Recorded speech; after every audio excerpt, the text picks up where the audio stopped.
할렐루야, 반갑습니다. 안녕하십니까. 우리 옆에 있는 분들 같이 인사하도록 하겠습니다. 반갑습니다. 네, 반갑습니다. 예, 오늘은 이제 주기도문 두 번째 명제 시간입니다. 보시면 이제 이름이 거룩히 여김을 받으시오며 라고 하는 그 명제를 하도록 하겠습니다. 우리가 가장 첫째 시간 때 잠깐 말씀을 드리면 이제 산상수훈이라고 하는 그 전체 내용 안에서 주기도문은 가장 센터에 있다라고 말씀을 드렸습니다. 그래서 산상수훈 마태복음 5장, 6장, 7장에 배치가 되어 있습니다. 굉장히 중요한 설거고요. 그렇기 때문에 그 산상수훈의 핵심 내용은 뭐냐면 하나님 나라의 정체성, 그 정체성이 합당한 삶, 그것이 전체를 지배하고 있는 내용이에요. 너희는 빛의 이 세상의 빛이다. 이 세상의 소금이다. 너희는 이렇게 그렇기 때문에 살아야 하는 것이 마땅하다라고 말씀하시는 것이 산상수훈 전체의 내용이라면 그런 삶을 가능하게 만드는 원동력이자 그거의 어떤 에너지이자 힘의 근원이 되는 게 뭐냐면 바로 주기도문이라고 그 마태는 그 전체 구조를 통해서 말해주고 있다라고 제가 가장 첫째 시간에 말씀을 드렸습니다. 그리고 이제 두 번째 시간에는요. 이 주기도문 자체의 구조를 좀 봤습니다. 주기도문 이제 마태복음 6장 9절부터 13절까지 되어 있는데 그 내용 자체를 보시면 이런 구조로 되어 있는데요. 제가 박스에 실어놨죠. 먼저는 하나님의 이름을 부르는 거예요. 그렇죠? 하나님이라고 하는 것을 부르는 건데 어떤 하나님이시냐? 하늘에 계신 우리 아버지, 너희 아버지가 아니라 그랬죠. 우리 아버지요. 이렇게 되어 있습니다. 그렇기 때문에 지난 시간에 이것은 이 주기도문을 여는 열쇠와도 같다라고 말씀을 드렸습니다. 그렇기 때문에 먼저 불러야 되죠. 하나님을 불러야 되는데 우리가 부르는 하나님, 우리가 믿는 하나님, 우리가 기도의 대상이 되어지신 하나님은 하늘에 계시는 분이에요. 이 하늘에 계시다라고 얘기했을 때는 하나님의 초월성을 그냥 머리에다가 익혀두시면 좋겠어요. 그래서 초월성이다라고 얘기하면 하나님은 굉장히 크세요. 뭐 크시다라고 말하기가 어려워요. 왜냐하면 사이즈가 없기 때문에. 하나님은 영이시죠. 그렇기 때문에 우리의 인식을 넘어가고 우리가 상상하는 이상 무한하신 하나님이세요. 이걸 초월성. 그러니까 이 연약한 인간과는 전혀 다른 하나님의 하나님 되심이 있다라는 거예요. 그러니까 이런 거를 잘 알지 못하면 우리가 하나님을 너무 작게 보는 거예요. 너무 작게 보다 보면 하나님은 약간 종이호랑이 같은 거예요. 그러니까 내 삶의 문제도 하나 말씀드리기도 어려운 그 문제 하나도 해결해 주실 수 없는 그런 연약한 하나님으로 보게 되어지면 그때부터 우리가 기도를 할 수가 없어요.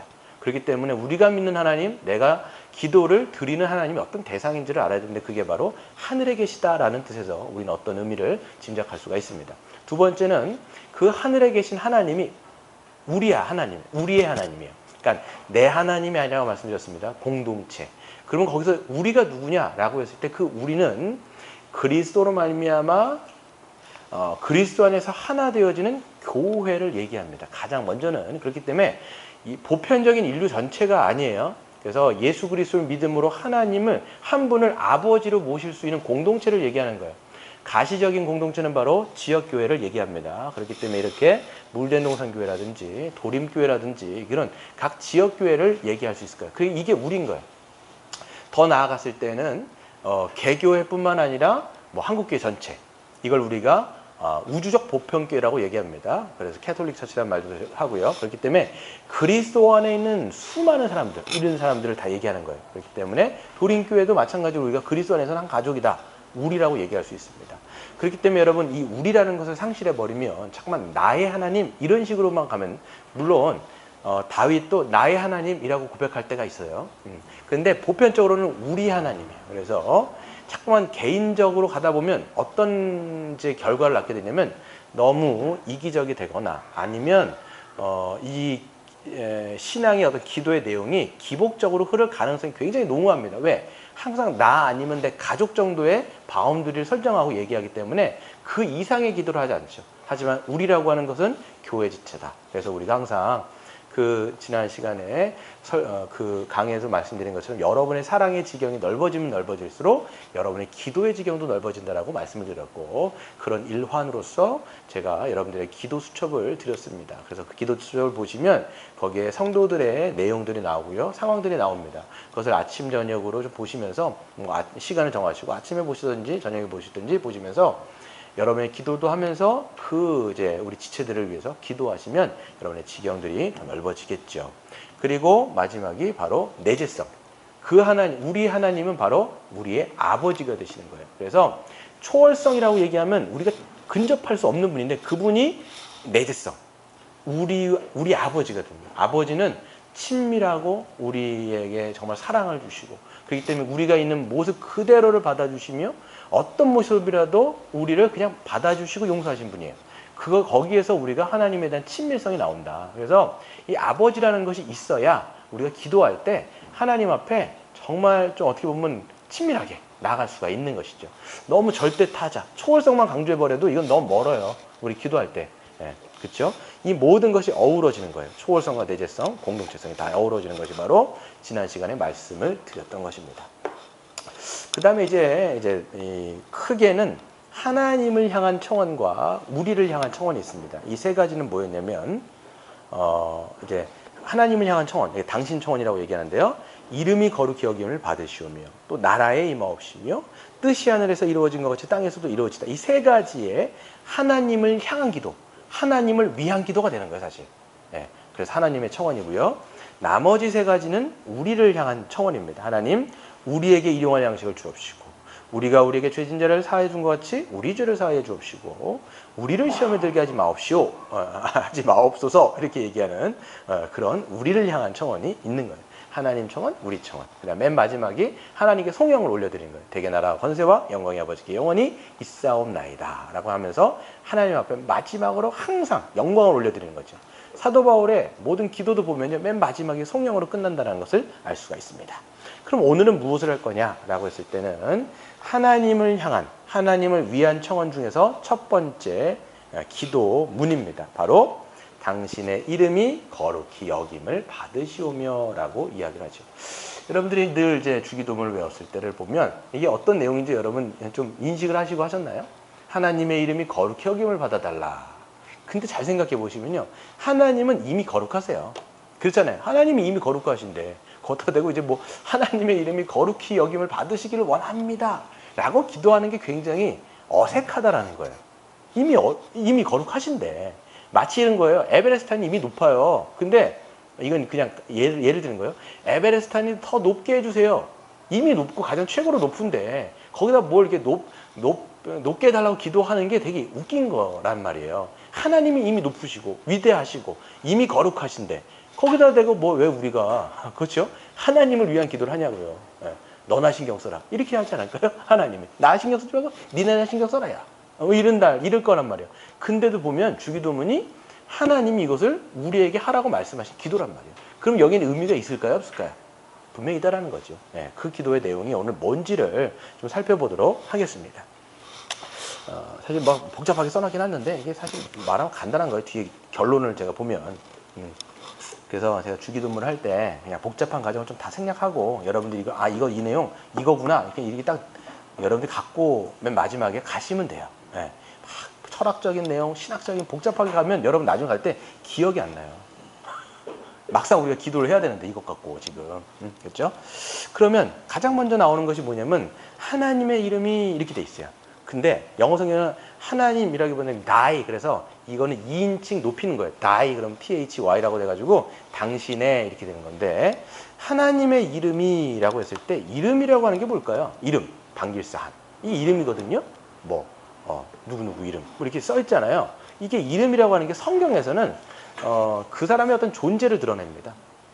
그래서 뭐 아브라함, 원래 아브라함이었다가 아브라함으로 하나님 바꿔주신단 말이에요. 그래서 아브라함, 그럼 뭐였냐면 열국의 아버지다. 이게 보면 하나님의 뜻이 거기 좀 담겨 있어요. 왜 그러냐면 이제 아브라함이 아니라 이제 넌 아브라함. 왜냐면 열국의 아버지, 모든 민족의 아버지가 될 거 아니에요. 이 사람을 통해서. 아브라함을 통해서 이삭을 낳고 이삭이 야곱을 낳고 하면서 야곱을 통해서 12아들 낳고 12아들 통해서 정말 이스라엘 백성들이 막 난단 말이에요. 하나님의 어떤 존재의 어떤 규명 거기서 써놨어요. 베드로를 나중에 게바라고 얘기하죠. 게바가 반석인가죠. 맞을 거예요. 반석. 그러니까 존재의 어떤 의미들이 다 쓰여 있어요. 예수, 여러분 우리가 이제 예수님 할 때 그 예수는 어떤 뜻일까요? 모든 백성을 이 죄에서부터 구원하실 자, 이렇게 되는 거예요. 그러니까 거기에는 모든 어떤 존재의 어떤 규명이 쓰여 있는 거죠. 여러분의 이름은 뜻이 뭘까요? 저는 방길산이에요. 방길산. 제 친구는 어떤 이제 5년 정도 이제 같이 알았는데 나는 방길이 성이 아니었냐? 뭐 이런 얘기를 하더라고요. 나는 저 보고 이제 너희 아버지 성이 방이고 니네 엄마 성이 길인 줄 알았다. 이런 얘기를 5년을 사귀었는데요. 5년을. 사귀었다는 게 아니죠. 그냥 이게 알았는데 그런 얘기를 한단 말이에요. 그러니까 제 뜻은 이제 징기스칸이라는 뜻이거든요. 제 이름이. 그래서 징기스칸에 보면 징기스칸을 이제 세계사 역사책에 보면요. 이룰성자에다가 길사한이 똑같아요. 한자가 제가. 똑같아요. 근데 저는 그 이룰성자를 빼버리고 제가 방시기 때문에 방자를 거기다 낀 거예요. 그러니까 하나님이 아니라 저희 할아버지가 왜 그렇게 쓰셨는지를 잘 모르겠어요. 예, 그냥 제가 얼핏 듣기로는 꿈에 그냥 얘기해요. 꿈에 그 태무진이 나왔다라는 거예요. 저도 할아버지가 얘기하신 거예요. 저도 뭐 제가 꿈이 아니니까 태무진을 이제 할아버지가 꿈속에서 봤다라는 거예요. 그리고 제 이름을 갖다가 이제 방길사 성길사로 쓴 거예요. 근데 저는 나중에 이런 생각이 들었어요. 우리 할아버지가 어떻게 태무진을 얼굴을 알까? 이런 생각이 전 들었어요. 아니, 왜냐면 그 성길사이라는 사람이 정말 옛날 사람인데, 고대 사람인데, 어떻게 할아버지가 그 사람 얼굴을 보고 그렇게 이름을 줬을까? 신기할세. 이런 생각이 들어가지고, 그렇죠. 네. 아무튼 그렇단 말이에요. 그러니까 이름에는 어떤 의미들이 다 있다라는 거죠. 어떤 존재를 이제 규명하거나 이렇게 돼 있는데, 여러분, 하나님도 이름이 있나라는 생각이 들어요. 여러분, 하나님 이름이 있을까요? 여호와. 사실 여러분이 지금 하나님 구약에서 여호와 이렇게 부를 때 이 여호와가 하나님의 이름일까요? 아닐까요? 네. 아주 뭡니까 이게 세밀하게 말하면 여호와라고 하는 건 하나님의 이름이 아니에요. 네. 그래서 유대인들은 이제 하나님의 어떤 이름을 제가 말씀드린 너무 거룩해가지고 이게 경외하기 때문에 함부로 이름을 부를 수가 없어요. 이 사람들은 쓰기도 어렵고요. 그래서 문자에다 기록을 남길 때 뭐라고 썼냐면 처음에 이제 모음만 모음이 아니라 자음만 쓴 거죠. 자, 이게 모음인가요? 이게 모음이죠. 그럼 자음만 써놓은 거예요. 자음만 이걸 써놨는데 그것도 여호와란 말이 뭐의 번역이냐면 아도나이, 그냥 주여 이런 뜻이에요, 사실. 그러니까 하나님이란 말을 못하니까 아도나이, 그냥 주님 이렇게 부른 게 이제 우리가 지금 야훼라든지 여호와가 돼버린 거예요. 그러니까 정확하게 얘기하면 하나님의 이름이 아니세요. 이게. 그리고 우리가 알고 있는 것처럼 모세가 하나님한테 이름을 좀 알려주십시오 이렇게 얘기한단 말이에요. 왜냐면 그때 모세가 이렇게 막 도망자 신세로 막 하다가 보면 이 어떤 가시떨기 나무에서 하나님 부르시잖아요. 그랬을 때 내가 너를 이제 그 이스라엘 백성들을 구원하기 위해서 너를 내가 택했고 이제 너를 내가 이집트 왕에게 가갖고 내가 보냈다라고 얘기할 거다. 그래서 뭐 넌 이런 일을 해라. 그러면 모세는 약간 황당한 거예요. 가가지고 정말 거대한 어떤 제국에 황제한테 가가지고 이런 얘기를 전한다라는 거 말이 안 되거든요. 그러니까 일단 뭐라고 얘기하냐면 하나님 이름이 뭡니까? 이게 사람들 그 당시 고대 사회에서는 어떤 신적 개념이 있기 때문에 나를 누군가가 보냈어도 어떤 신이 나를 불러갖고 너를 보냈는지를 알아야 되지 않습니까? 하나님. 그러니까 당신이 어떤 신인지를 저한테 알려주시면, 이름 좀 알려주시면 제가 가가지고 일단은 뭐 바로보다는 우리 백성들한테조차 이스라엘 민족들한테조차도 그 신의 이름을 알려줘야 이 사람들이 설득을 하지 않습니까? 이런 얘기로서 이름을 얘기해달라고 그래요. 근데 하나님이 그때 뭐라고 얘기하세요? 나는 스스로 있는 자다 이렇게 얘기하세요. 이게 어찌 보면 하나님의 이름 같은데 이게 이름이 아니라고요. 이거는 뭐냐면 나는 원래 있는 자다. 나는 원래부터 존재했던 자, 스스로 있는 자다. 이게 이름이 아니에요. 그리고 뭐냐면 거기서 보면 하나님이 뭐라고도 말씀하시냐면 나는 아브라함의 하나님, 이삭의 하나님, 야곱의 하나님 이렇게 얘기하신단 말이에요.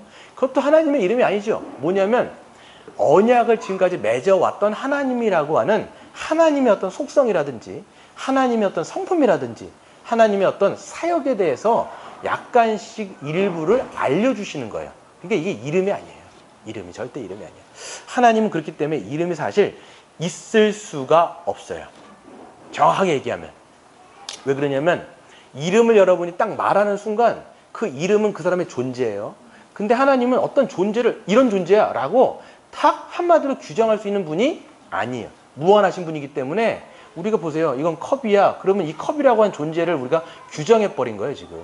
근데 하나님은 그런 틀 안에다가 어떤 이름이라고 하는 틀 안에 갇혀있는 분이 아니기 때문에 하나님의 이름은 있을 수가 없다라고 얘기할 수가 있습니다. 그렇기 때문에 성경에 나와 있는 여호와 니시, 여호와 삼마, 여호와 라파, 여호와 라파죠. 이런 건 다 하나님의 이름이라기보다는 하나님이 어떤 속성을 갖고 계신지. 이 여호와 라파, 이게 뭐죠? 하나님은 치료하시는 하나님이다. 뭐 여호와 니시, 이거는 하나님의 깃발, 이런 뜻이에요 다. 그러니까 전혀 이게 하나님의 어떤 전체적인 걸 우리가 볼 수도 없을 뿐만 아니라 그걸 뭘로 규정한다고 하는 것은 이거 완전 불가능하기 때문에 하나님은 우리에게 그냥 하나님에 대해서 약간을 우리가 이해할 수 있을 정도로 그 계시를 하시는데 그건 다 주님의 어떤 성품하고 관련돼 있고 사역하고 관련이 돼 있다라고 얘기할 수 있습니다.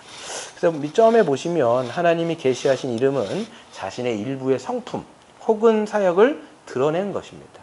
하나님의 이름은 하나님의 구원 역사에서 가장 잘 드러나는데, 그렇기 때문에 하나님의 이름은 예수 그리스도 안에서 가장 분명하게 드러난다라고 이야기할 수 있습니다. 그래서 하나님은 어떠신 분이신지, 하나님은 우리를 위해서 어떤 사역을 하셨는지가 가장 잘 드러나는 게 누구냐면 예수 그리스도예요. 보이지 않는 하나님이 보이는 형체, 인간의 형체로 오신 그 예수 그리스도 안에서 뿐만 아니라 하나님이 당신의 성품과 우리를 위해서 행하신 모든 사역의 그 절정의 지점들을 누구를 통해서 보여주셨냐면 예수 그리스도를 통해서 보여주셨다는 것을 우리가 알 수가 있습니다. 그래서 하나님의 이름은 예수님을 통해서 잘 드러나는데요.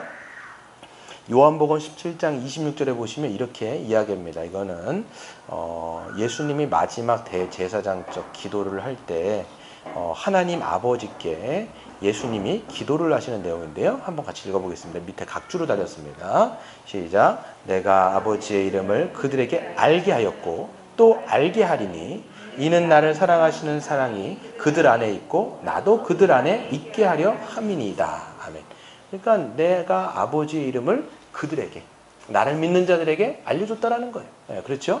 그렇기 때문에 예수 그리스도 안에서 하나님의 이름이 가장 잘 드러났어요. 그러니까 우리는 항상 예수님을 통해서만이 하나님의 이름을 가장 잘 알 수 있고 하나님이 어떤 분이신지를 알 수 있으며 하나님이 어떤 사역을 하셨는지를 가장 분명하게 알 수 있어요. 그래서 예수님 말씀하신 게 나는 길이요 진리요 생명이니 나로 맘지 않고서는 하나님 아버지께로 갈 자가 아무도 없다라고 말씀하시는 것이 다 이런 내용이에요. 네, 그렇죠?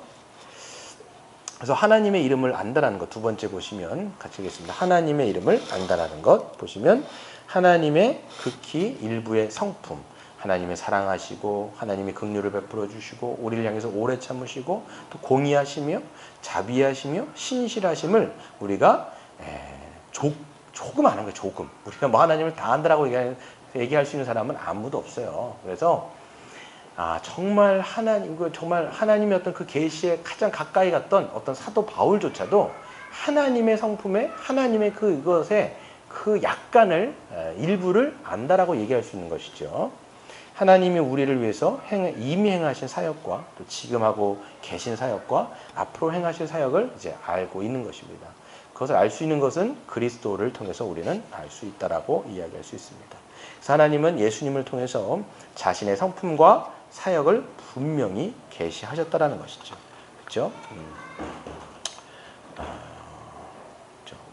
그럼 하나님이 예수님을 통해서 어떤 성품과 어떤 사역을 가장 분명하게 드러내셨을까요? 예, 십자가라고 하는 것을 통해서 하나님이 어떤 분이신지를 분명히 다 나타내셨단 말이에요. 하나님의 성품은 뭐예요? 공의와 사랑. 이건 제가 말씀드린 거예요. 그래서 하나님은 공의하세요. 나는 이런 하나님이야 라는 것을 이스라엘 통해서도 계속 보여주셨어요. 왜냐하면 매번 심판하셨거든요. 계속 심판도 하시고 그들을 징계도 하시고 막 그랬단 말이에요.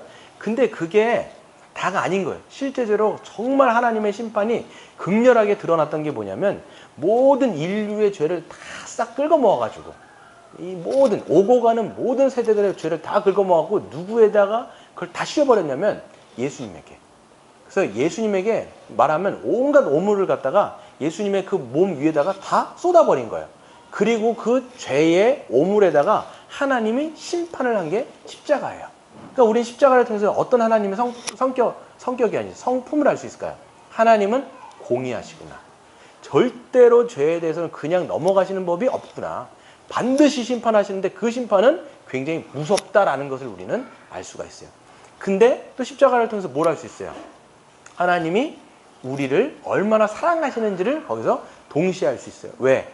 거기에는 죄인이 달려야 되는데 죄인이 달린 게 아니라 저나 여러분이 거기에 탁 달려가고 하나님의 심판을 받은 게 아니라 우리를 대신하여서 예수님은 하나님의 아들이잖아요. 독생하시는 아들. 하나밖에 없는 독생자 예수 그리스도를 그 십자가에 매달아서 거기서 하나님의 심판을 다 퍼부으셨단 말이에요.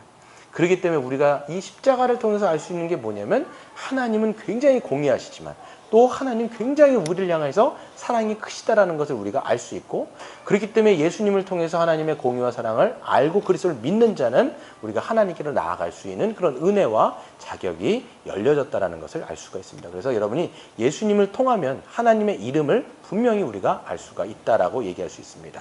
세 번째, 그래서 하나님의 거룩이 있습니다. 하나님의 거룩. 하나님의 이름이 거룩히 여김을 할 때 이 거룩이라고 하는 게 무엇이냐라고 했을 때 거룩하신 하나님 뭘까요? 거룩이라고 하는 것은 뭐 하나님 말씀하시죠. 거룩이라는 말은 성경에 굉장히 많이 나와 있습니다. 내가 거룩하니 너희도 거룩하라 이렇게 말씀하세요. 거룩이라고 하는 것은 이제 하나님의 어떤 성품과 사역을 대표하는 중요한 특징이 바로 거룩이다. 이 거룩은 어떻게 보면 완전하다 이렇게 얘기할 수 있어요. 하나님의 하나님 되심을 우리가 알 때 이것을 바로 거룩이라고 이야기합니다. 거룩은 이제 개념으로 보면요, 우리가 거룩하다라고 얘기했을 때는 어떤 행동, 어떤 우리의 윤리적이고 도덕적인 행동을 통해 이제 어떤 그런 모습들이 보일 때 아, 저 사람은 거룩하다 이렇게 얘기하잖아요. 근데 어떤 윤리적이고 도덕적인 어떤 것보다도 더 1차적인 게 뭐냐면 존재론적이에요. 네. 이게 무슨 말인지 설명을 잘 해야 되는데. 하나님은 존재론적으로 거룩하세요. 그렇죠? 그분은 완전하시고 완벽하시단 말이에요. 그러니까 거룩하신 거예요. 그런 거룩함이라고 하는 그 존재론적 안에서 거룩한 행위가 나오는 거예요. 그게 바로 하나님의 신실하심, 하나님의 어떤 공의로우심, 하나님의 긍휼을 베풀어 주심, 신실하심 이런 등등등의 존재 안에서 그런 거룩이 윤리적으로 나오는 거란 말이에요. 마찬가지예요, 여러분. 우리가 거룩하다라고 얘기했을 때 먼저는 여러분의 어떤 윤리적인 모습을 가지고 하나님은 거룩해 라고 얘기하시는 게 아니라는 거예요.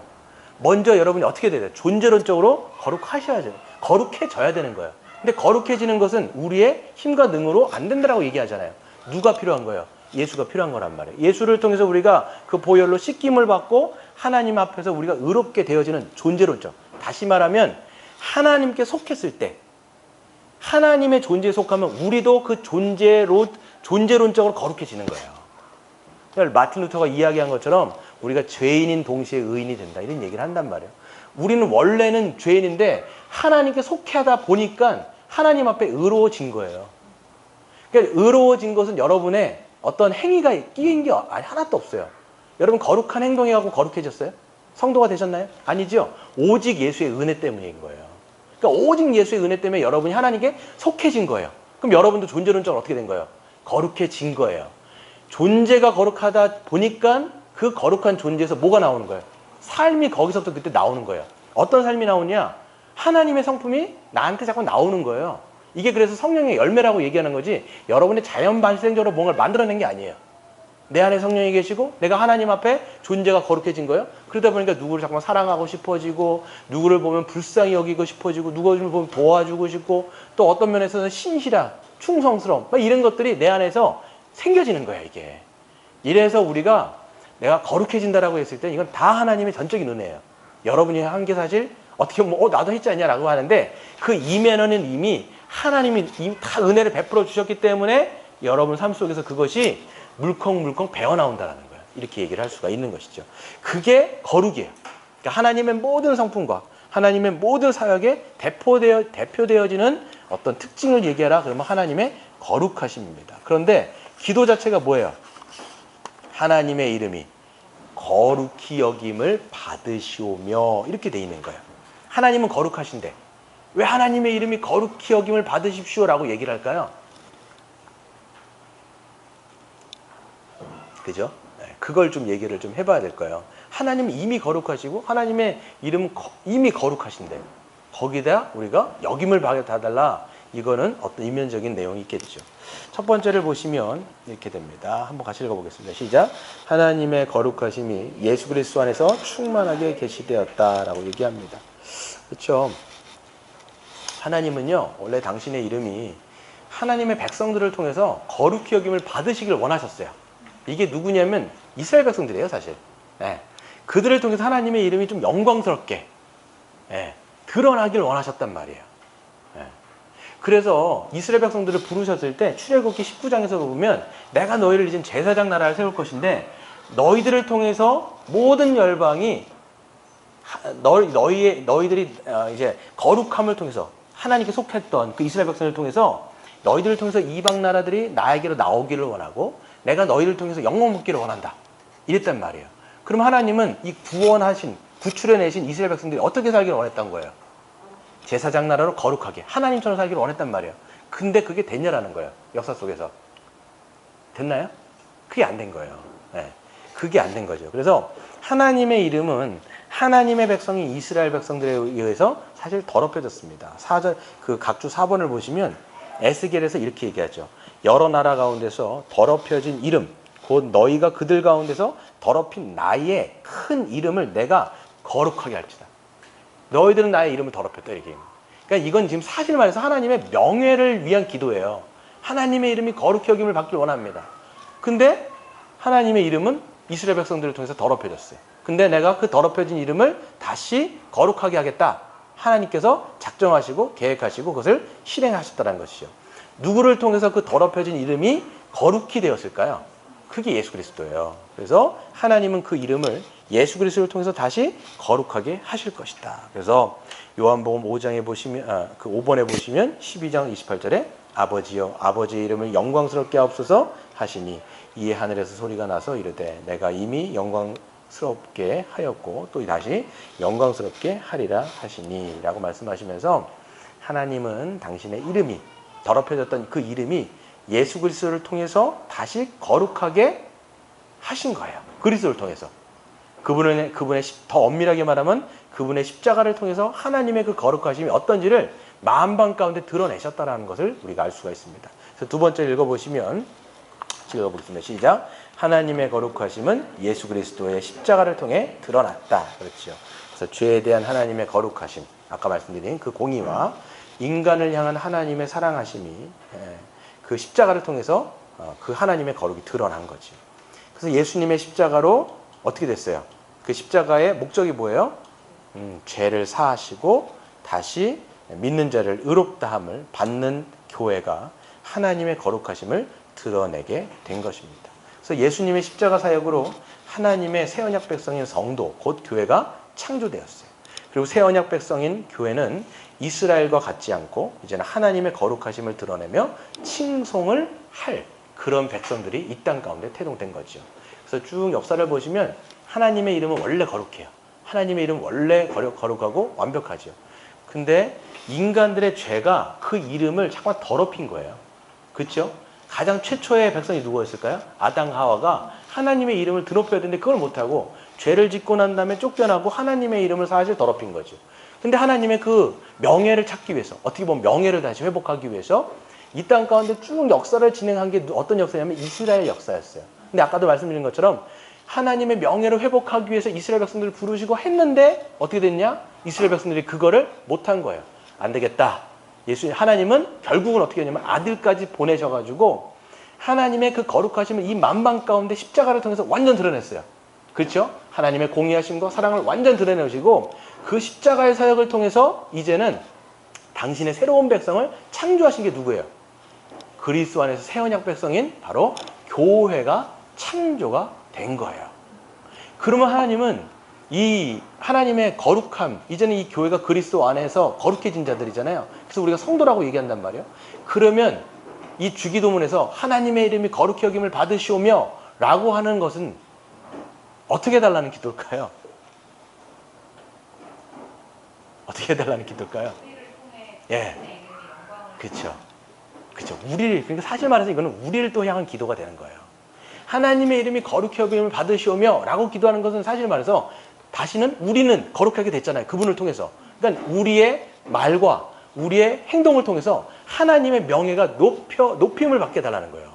이 기도인 거예요, 사실은. 그러니까 이게 하나님을 위한 기도가 아니라 결국은 우리를 위한 기도예요. 하나님, 당신이 높임 받기를 원합니다.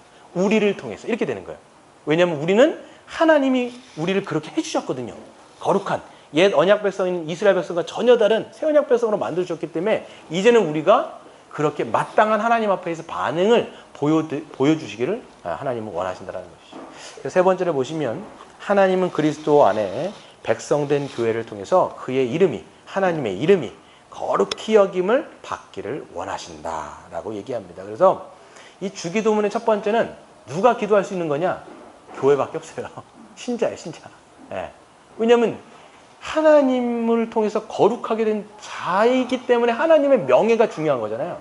그렇죠? 그 불신자들은 하나님의 명예가 별로 상관이 없는 사람들이에요. 우리한테는 되게 중요한 거예요. 왜냐하면 내 명예와 하나님의 명예는 직결되어 있거든요. 그렇죠? 우리 아버지가 되기 때문에 여러분이 어떻게 사느냐에 따라서 하나님의 명예가 여러분에게 달려있는 거예요. 사실 말해서.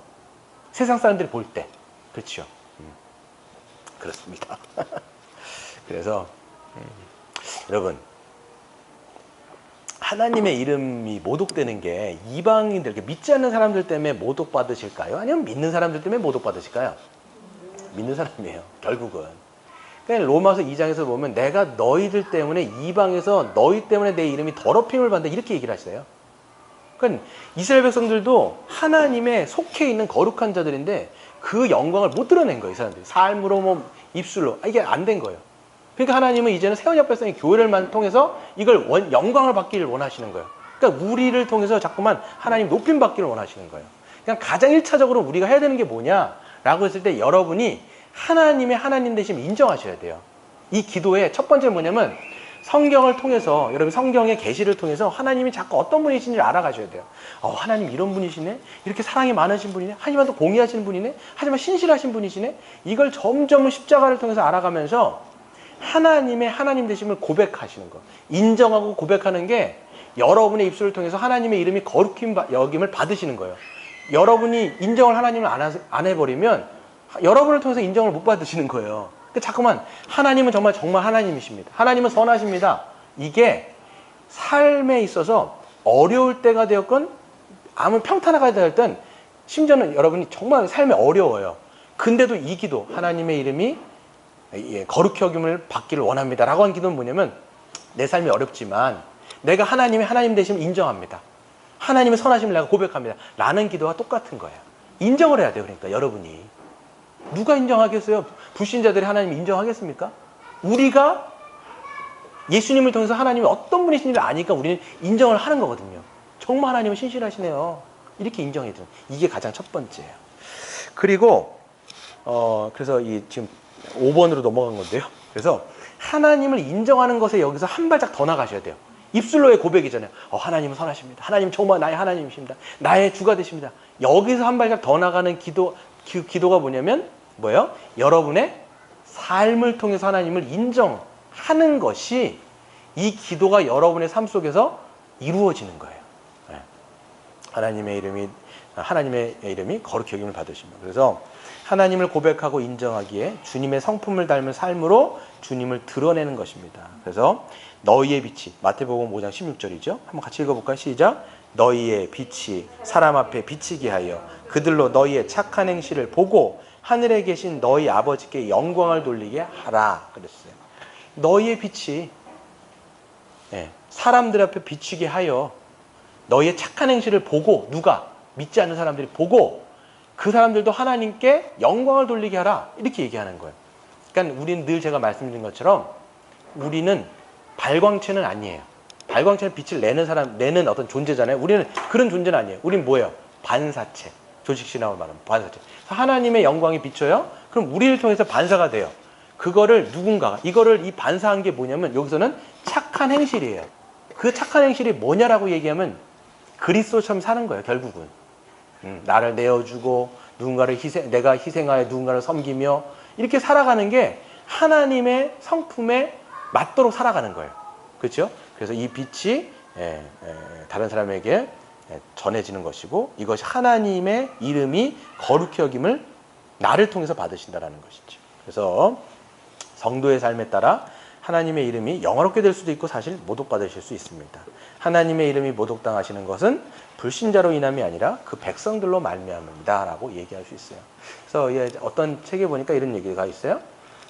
우리 신자들은 성경을 통해서 하나님을 알아요. 그렇죠? 우리 성경이 있으니까. 근데 불신자들, 믿지 않는 사람들은 성경을 읽진 않잖아요. 무엇을 통해서 하나님을 알게 될까요? 보게 될까요? 바로 신자예요. 하나님의 영광을 반사하는 이 신자를 통해서 하나님을 알게 되기 때문에 우리가 그만큼 굉장히 중요합니다. 그래서 이드 셰퍼라고 하는 여자분이 계신데, 이드 셰퍼는 이 프란스 셰퍼의 사모님이세요. 돌아가셨는데요. 이렇게 이야기합니다. 우리의 삶이 하나님이 살아계신 것을 증명하는 박물관이 되게 하자. 비록 완전하지 못하고 부족하지만 우리의 삶에 하나님의 살아계심을 드러내는 증거물이 계속 쌓여서 사람들이 우리의 삶을 보고 하나님을 인정할 수 있게 하자는 것이다 라고 얘기를 하고 있습니다. 그래서 여러분이 하나님을 인정하는 것도 중요하지만 한 걸음 더 나가서 여러분 삶 속에 하나님의 어떤 빛을 발하는 성품과 그분의 어떤 것들을 드러내는 삶이 드러날 때 우리가 이 기도가 이루어지는 거예요. 그래서 주기도문은 항상 뭘 담고 있냐면 우리가 누구인지 정체성이 항상 담겨 있어요. 그렇죠? 맨 마지막 6번째, 우리는 어떻게 이 기도를 온전히 드릴 수 있겠는가라고 했을 때 한번 제가 몇 가지를 써봤어요. 하늘에 계신 우리 아버지여 이름이 거룩히 여김을 받으시오며 라고 했을 때 이 기도를 다른 말로 하면 이렇게도 얘기할 수 있어요. 첫 번째 한번 같이 읽어보겠습니다. 시작. 하나님의 말씀, 즉 복음을 통해 하나님을 더 알아가고 삶에서 하나님의 하나님 되심을 인정하고 고백하게 하소서. 그러니까 여러분 계속 하나님을 알아가셔야 돼요. 하나님 이런 분이시구나. 하나님은 정말 하나님이 맞으십니다. 선하십니다. 이 고백을 자꾸만 하셔야 돼요. 이게 이 기도가 담고 있는 의미라는 거예요. 두 번째 보시면 같이 읽어보겠습니다. 시작. 우리의 말과 삶에서 하나님의 하나님 되심이 드러나게 하소서. 그렇죠. 그러니까 우리의 말, 여러분의 어떤 그 고백도 중요하고 하나님 앞에서 감사도 마찬가지고 인정하는 것도 마찬가지지만 여러분의 삶, 이 삶은요 여러분의 개인적인 삶이 될 수 있고요. 그 다음에 이것이 우리의 어떤 교회적 삶도 다 돼요. 그러니까 여러분의 어떤 직장 생활, 또 여러분의 어떤 가정 생활을 통해서 하나님의 이름이 거룩히 여김을 받길 원합니다. 하지만 또한 이 교회적 삶을 통해서 하나님의 그 이름이 거룩해지기를 원합니다. 이렇게 우리가 기도를 할 수가 있는 겁니다. 세 번째가 뭐냐? 한번 읽어보시면 시작. 우리의 마음과 골방에서조차도 우리의 삶이 하나님의 이름을 영화롭게 하소서. 그러니까 우리가 사람들과 함께 있을 때도 마찬가지지만 정말 중요할 때는 언제냐? 제가 생각할 때는 우리가 나 혼자 있을 때인 거예요. 내가 혼자 있을 때도 하나님의 이름이 높아지기를 원한다라고 했을 때 그 삶의 어떤 자세와 태도와 모습조차도 다 우리가 하나님을 경외함을 통해서 그렇게 내가 살아가고 있는가. 예전에 어떤 책 보면 이런 책 있잖아요. 제목이 아무도 없는 곳에서 당신은 누구인가. 이런 책이 옛날에 있었어요. 그러니까 그때조차도 우리가 하나님의 이름이 높임을 받기를 원한다라는 그런 마음이 이 기도 안에 담겨 있는 것입니다. 그래서 정리를 해보면 같이 읽겠습니다. 시작. 하나님의 이름, 즉 거룩하심은 예수 그리스도를 통해 교회로 완전히 드러났다. 그러므로 그리스도를 통해 하나님께 속한 교회는 그분의 이름이 거룩히 여김을 받기를 간구해야 한다. 즉 말과 삶에서 하나님의 거룩하심을 드러내야 한다. 그렇죠. 하나님의 이름이 거룩히 여김을 받으시오며, 결국은 이거는 예수님을 통해서 우리가 이미 거룩하게 된 자로서, 이제 이건 한마디로 얘기하면 하나님의 명예를 위한 거예요. 그 명예가 누구에게 달렸다고요? 여러분에게 달린 거예요. 저와 여러분에게 달렸기 때문에 그럴 수 있다는 거죠. 제가 한두 가지만 좀 읽어드리고 마칠게요. 이 기도를 실제적으로 자기의 삶에서 기도를 어떻게 하는지 샘플이 나온 게 있어요. 이 보시면 약간씩 바꿨어요. 그러니까 하늘에 계신, 하나님의 이름이 거룩히 여김을 받으시면 이걸 이렇게 바꿨어요. 어떤 분은 저의 삶을 통해서 하나님의 명예를 더럽힌 부분을 용서해 주시고 저의 삶을 통해 하나님의 살아계심이 드러나기를 기도합니다 라고 하면서 이 항목의 조항을 그렇게 바꿔서 기도하시는 분이 있어요. 또 하나의 샘플은 뭐냐면 이걸 교회론적으로, 아까 말씀드렸죠. 이거는 교회적인 어떤 삶도 되기 때문에 이렇게 기도했어요. 우리의 공동체와 사역이 아버지의 사랑과 공의와 구원 사역을 우리의 이웃과 한국 사회에 구체적으로 드러내어 하나님을 우리 시대에 증거하게 하소서. 이것도 교회적인 어떤 삶을 통해서 하나님의 영광이 드러나기를 위한 기도가 되는 거죠. 마지막으로 세 번째, 한국교회를 위해서 이렇게 기도했어요. 이 주기도문 하나 갖고 우리 한국교회 공동체와 우리 형제 자매들이 아버지의 끝없는 사랑과 약한 자 편에 서시는 정의를 삶 속에서 온전히 드러내 아버지께 영광을 돌리게 하옵소서. 이렇게 기도를 자기의 어떤 구체적인 어떤 걸로 바꿔서 기도할 수가 있다는 것이죠. 여러분 같으면 어떻게 기도하시겠어요? 여러분